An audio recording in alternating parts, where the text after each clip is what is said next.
speak a few words about the film. మీరు mic వాళ్ళతో పంపిద్దాం.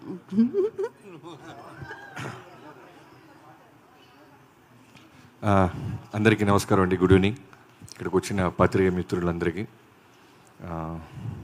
ఇందాక మన బుచ్చిబాబు మా తమ్ముడు చెప్పినట్టు కోనా గారు ఫస్ట్ శ్మశానం అనగానే నేను బుచ్చి మాట్లాడుకొని చెన్నై కానీ వైజాగ్ కానీ వెళ్ళిపోయి స్విచ్ ఆఫ్ చేసేద్దాం, ఇక్కడ ఉంటే ఏదో విధంగా తీసుకెళ్తారని.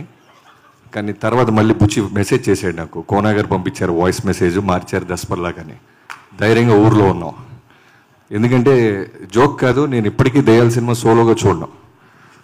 చిన్నప్పుడు మా అక్క ఉండేది, ఆ తర్వాత ఇప్పుడు మా ఆవిడ ఉంటుంది. మొన్న నైట్ బాలబాబు గారిది నైట్ షూట్ చేసి ఇంటికి వచ్చేసరికి ఆత్మలు దెయ్యాల సౌండ్ నిలబడుతుంది. ఏంటి అని చూస్తే పొలిమేర 2 చూస్తుందన్న రాజేష్ అన్న. తలుపు గట్టిగా వేసి దుప్పట్లోకి వెళ్ళి దాక్కొని పడుకున్నా. అంత భయం నాకు. అది మరి శ్మశానాన్ని అనగానే జంపు. ఇక స్టేజ్ మీద చూస్తుంటే కూడా ఇందాక గీత గారు అదేదో సెట్ ప్రాపర్టీ లాగా మైకులు గీకులు పెడుతుంది దాని మీద. అవి చూస్తుంటే కూడా నాకు భయంగా ఉంది. ప్రాపర్టీ లాగా పడేస్తుంది ఏంటి ఇవా అని. సో జోక్స్ అన్నీ పక్కన పెడితే గీతాంజలి ఫస్ట్ పార్ట్ ఎంత పెద్ద హిట్ అయిందో అందరికీ తెలుసు. మళ్ళీ 10 ఏళ్ల తర్వాత వస్తుంది. ఆల్మోస్ట్ సేమ్ టీంతో వస్తుంది. ముందుగా మా కోన గారి కోసం ఈ సినిమా చాలా పెద్ద హిట్ అవ్వాలి.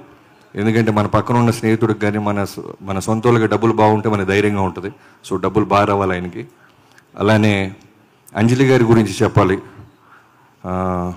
మీలాగే అన్ని సినిమాలు ఫాలో అవుతూ ఉంటాను అంజలి గారిది. రీసెంట్గా ఓ ప్రెస్ మీట్లో ఆమె హ్యాండిల్ చేసిన పద్ధతి, మాట్లాడిన తీరు చూస్తే నిజంగా ఆమె మీద ఇంకా రెస్పెక్ట్ వచ్చేసింది. అంటే ఎక్కడ తడబడకుండా చాలా జాగ్రత్తగా, చాలా పొదుపుగా, గుచ్చి జాగ్రత్తగా ఇచ్చిన సమాధానానికి ఇలా కదా మనం సమాధానం చెప్పాలనిపించింది. చాలా చాలా గ్రేట్ అంజలి గారు.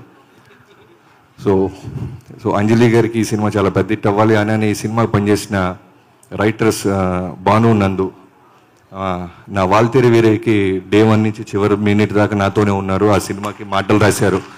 ఒక్క మాటలే కాదు, వాళ్ళు స్క్రిప్ట్లో కూడా చాలా బాగా హెల్ప్ అవుతారు. ఇప్పుడు బాలకృష్ణ గారి సినిమాలో కూడా ఇదే టీము ఈ నందు భాను డైలాగ్స్ రాస్తున్నారు. సో వాళ్ళు సెన్సిబిలిటీస్ చాలా బాగుంటాయి, ఫన్ చాలా బాగా రాస్తారు. సో ఖచ్చితంగా ఈ సినిమా బాగుంటుంది అనడానికి కోనా గారి తర్వాత వీళ్ళిద్దరు పేర్లు చూస్తుంటే కూడా నమ్మకంగా ఉంది.